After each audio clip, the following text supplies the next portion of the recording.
My name's Kate Simmons. I'm the gallery director for the Alexander Gallery. It's my pleasure today to introduce you to Clarissa Stevens, who is a Portland-based artist. She holds an MFA in Interdisciplinary Studies from the University of Nevada in Reno. Her work has been supported regionally and internationally through residencies in Iceland and the Arts and Embassies program in Saudi Arabia. And I would love it if you would please join me in welcoming her to talk about her work today. Thank you.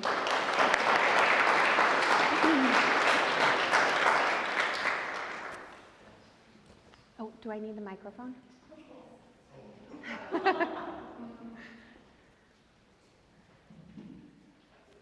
Thank you, everyone, for coming.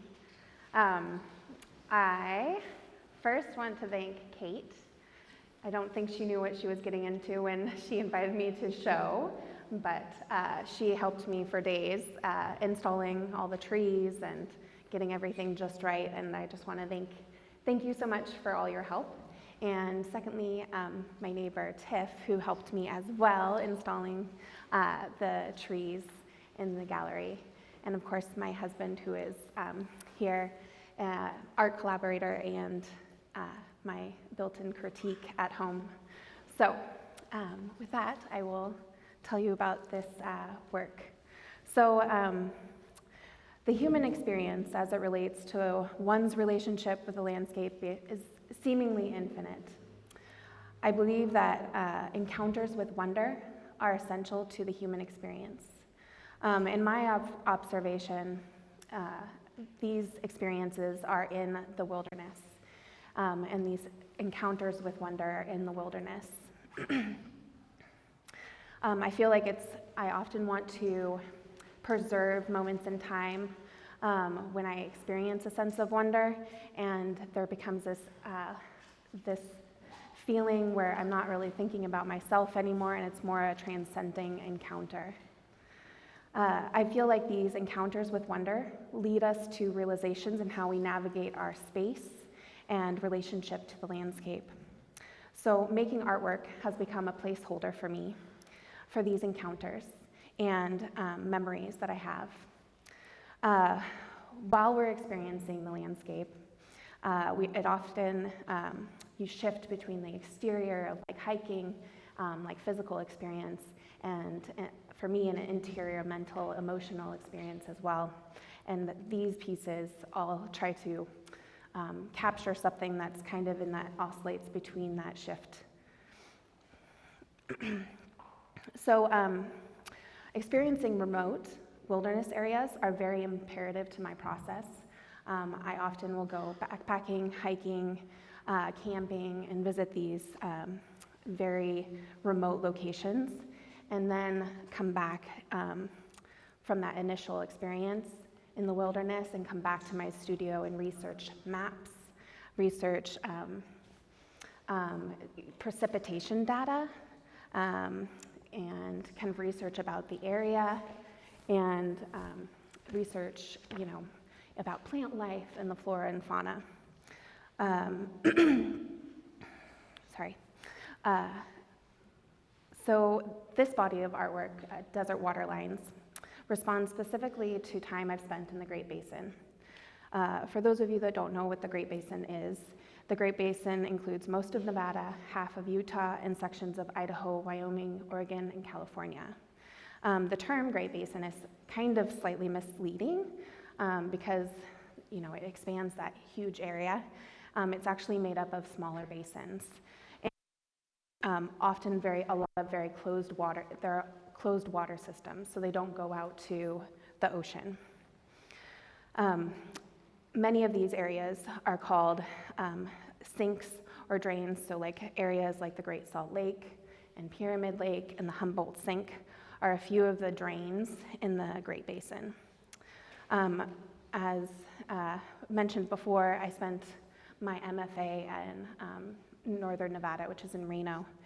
And then I also have spent quite a bit of time at Summer Lake, Oregon, at an artist residency called Playa. So the majority of this work is made about those places.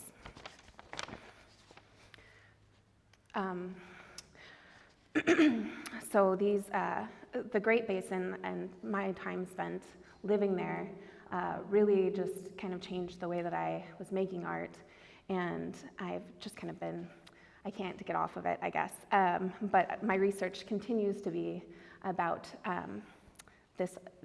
that area for the past decade. I really love this quote by Henry David Thoreau: "In the desert, pure air and solitude compensate for want of moisture and fertility." So with this work, I talk about water lines that are left in the desert. The water carves the lines, creates illusions, enhances the beauty in the desert landscape. The body of work here explores water as kind of an essential value and defining characteristic of the desert. Despite frequent visual absence of water in the desert, its impact is on the geography, flora, fauna, and is a way for us to navigate the landscapes is ever present. One of my first experiences in Nevada was backpacking through the Mount Moriah wilderness. And as we were backpacking, we were coming up this mountain area, and it was just very dry and arid and dusty and lots of sagebrush. And then it slowly transformed into this greenery as we're hiking up this mountain, and we came upon multiple aspen groves. It was quite beautiful, and I found it very interesting because from far away, like, you just couldn't tell that, you know, you were gonna come across these aspen groves when it just kind of looks like a barren mountain. But stuck up in those draws, there was just these beautiful aspen groves. Their long trunks were very beautiful as they went up to the sky and shielded us from the sun.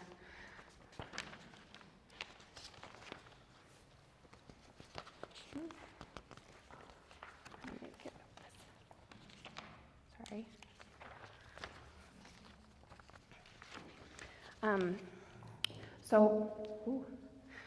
The trunks swayed slowly in the wind, and when I came back and was responding and making these, I produced these aspens.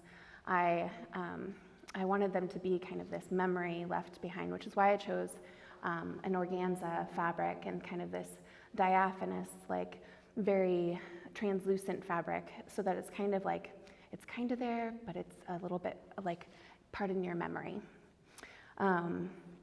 And then having them suspended just off of the floor allows them to sway. So as you traverse through the gallery, you'll notice that they'll just kind of move and sway kind of like they do in nature.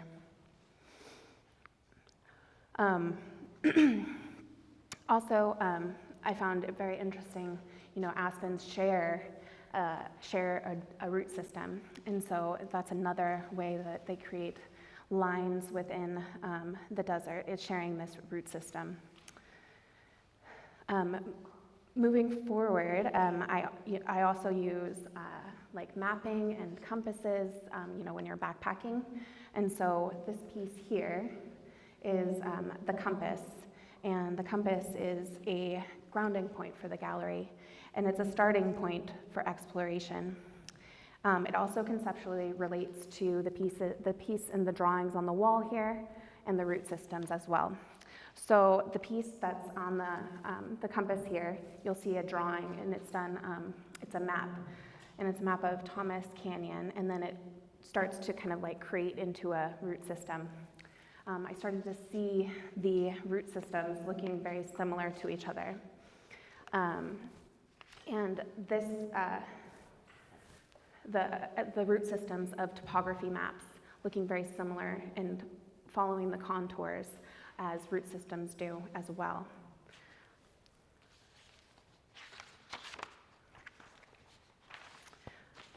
So the imagery on the wall as well is the line drawing is from a hike that I did where it's a GPS tracked line, and when I came back I realized we were cross-country hiking, and so we weren't following a trail.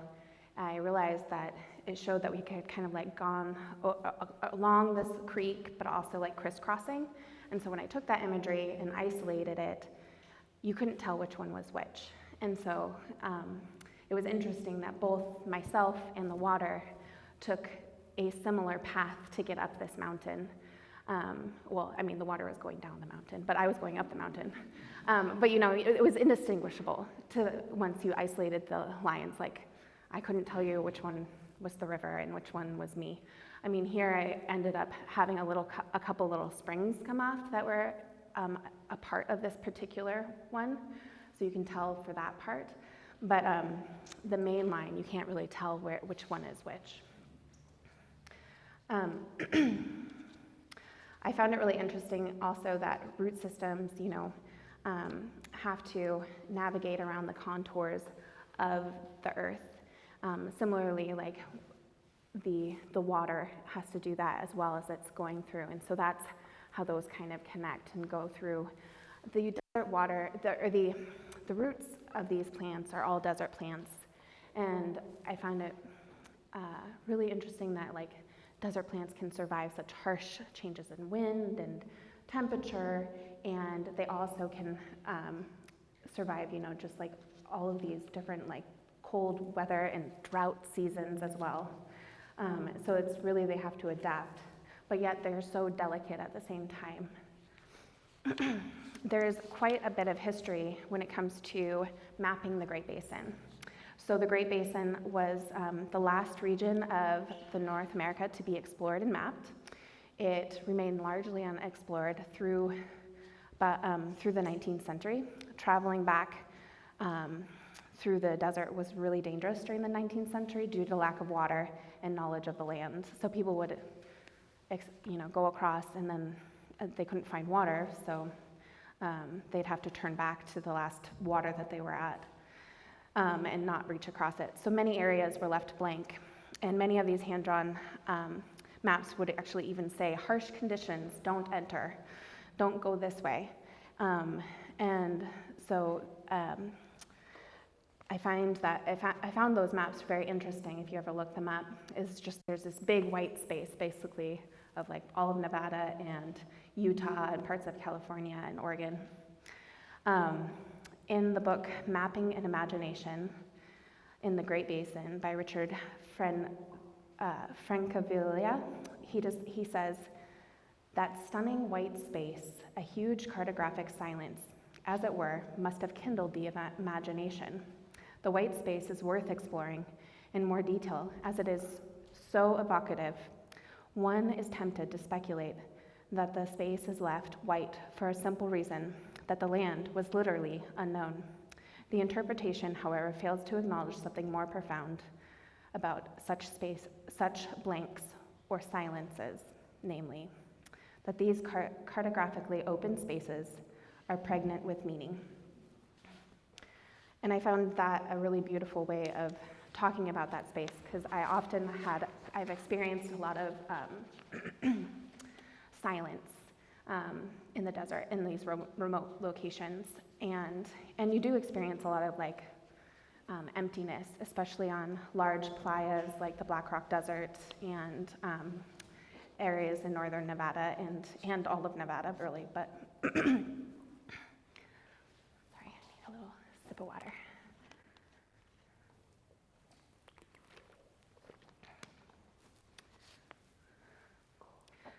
So by using white and simple contours and lines in my work, I hope to invite my viewers to interpret an interpretation of their own color and connect lines within the drawings and spaces. One thing I did want to mention actually about the lines on the wall as well is there were quite a few artists, land artists in the mid-20th century that really challenged our perception of land and art. One of those being Richard Long and the line made by walking. And this piece was kind of inspired by that as well, where Long literally just walked back and forth and created a line in a field and conceptually called that art, which in 1967 really challenged our understanding of art.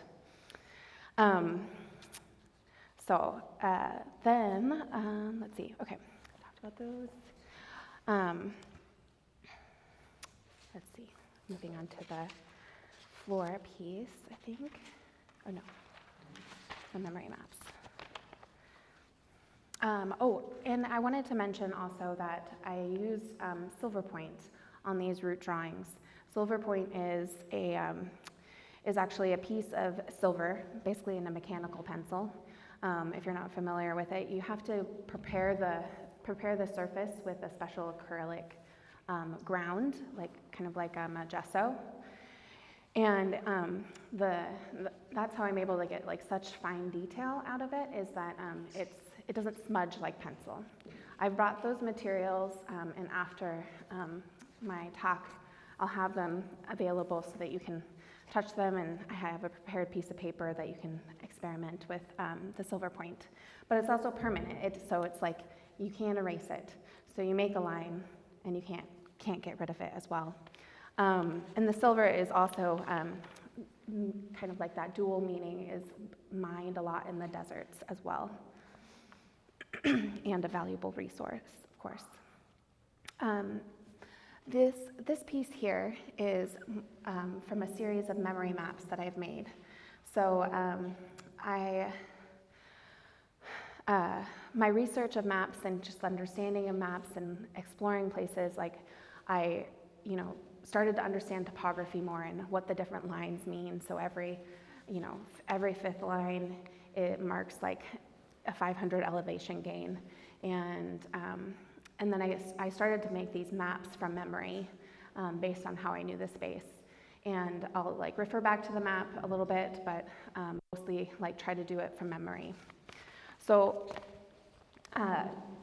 but I think that something that's really interesting about memory and maps is that they're both kind of flawed systems.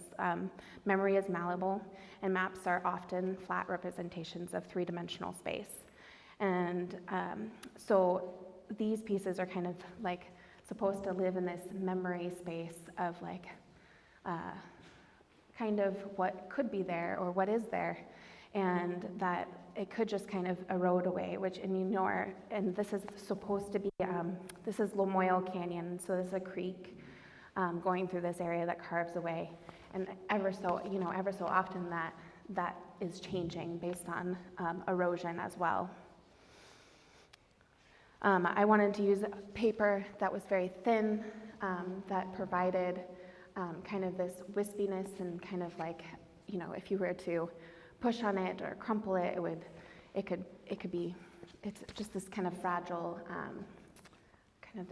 metaphor, basically.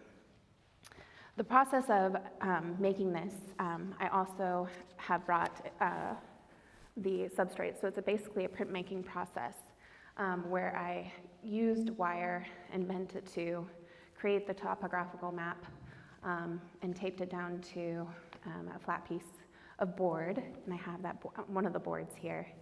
And then I spray down a piece of paper with water, and then do a printmaking process where I put felt on top of it and roll it out. I don't have a printmaking press, but it's kind of a little bit more rustic, you could say, rustic printmaking. But that's the roller. Oh yeah, I used one of the, what are those rollers called for rolling your muscles out to roll the 12-foot long one across my kitchen floor.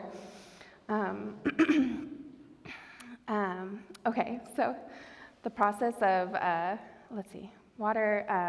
Where am I? So that brings me to using another material, which is silver leaf. And so you'll still see silver leaf here, and then silver leaf on the back wall over there. And I use it as a way to describe water because of water's reflective qualities, but also, silver as being kind of this valuable, precious resource as well. I like using all the textures in my work because I feel like they add extra meaning and to the work and provide further interpretations of that.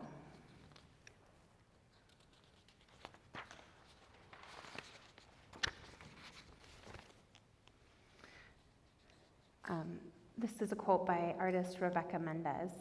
"Experiencing the rawness and authenticity of the wilderness strips away self and heightens the senses of life.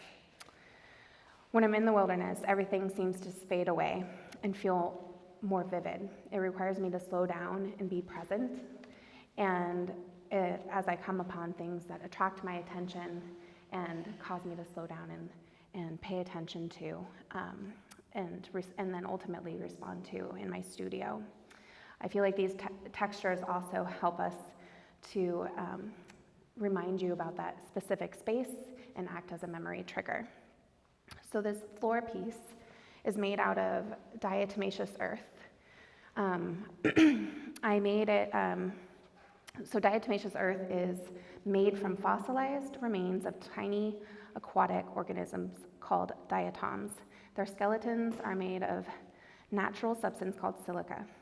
So over a long period of time, diatoms are accumulated in rivers, streams, and lakes, and then those deposits are mined from these areas. So while living in Reno, there is a very big there's several diatomaceous earth mines, but we met a manager of one, and he actually donated his DE to some previous works that I've made in the past, and so that's from there as well. This piece speaks to the whiteness of the map and the materials of the land, and also the erosion of the land, the way that the water carves it out. So the void that you see in this piece is the rivers and the springs feeding into the river. Kate assisted me in removing this stencil. So I made a stencil and then packed it with DE earth, and then I created the texture that you see on top by using a flour sifter. That creates kind of this kind of like sand-like look that you get that texture out of. But it was really fascinating when we lifted it, because I didn't really know what it was going to end up looking like, except leaving the void. I didn't know if it was going to have all of the sharp edges or if some of it was going to fade in. And we got a combination, and it actually has continued to move since we pulled it up. I even saw a little piece move the day that I was here installing it, just fall off the side.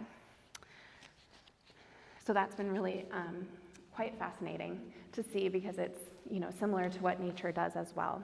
If you want to touch the material, I have a little touch basin right over there and a towel to wipe your hands off.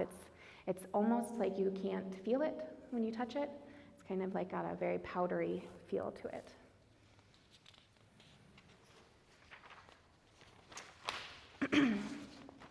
So the piece that's on the other side of the wall here is Summer Lake Precipitation. This work was made in response to my time spent at Playa for the artist residency, and it involves kind of visualizing hydrology and its relationship to the high desert climate of Summer Lake. So Playa is nestled up against Winter Ridge, and there's a road that you can drive all along this ridge.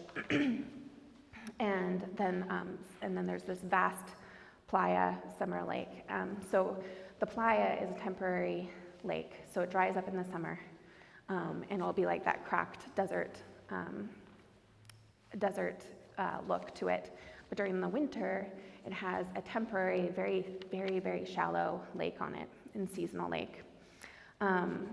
So the piece on the front wall there is basically a graph it's a graph that maps the accumulative precipitation of the last 10 years.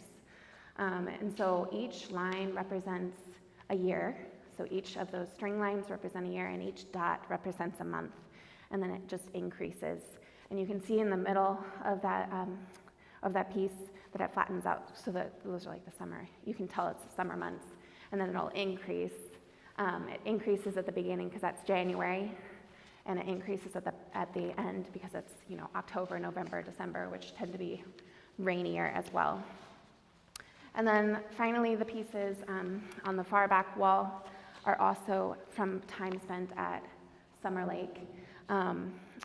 when I've been there, I often will stay for, I've had 2 residencies. It's been for 4 weeks. And so you get a lot of different weather changes and kind of daily changes within very extreme winds as well. And so along the water edge, basically, that I could see looking out, it would change almost daily. And so, the way the water reflected, it would never look the same day to day and even throughout the day. One day I almost got blown over. I was literally seeing beads of water coming down from like they were just shooting across the ground because the wind was so strong.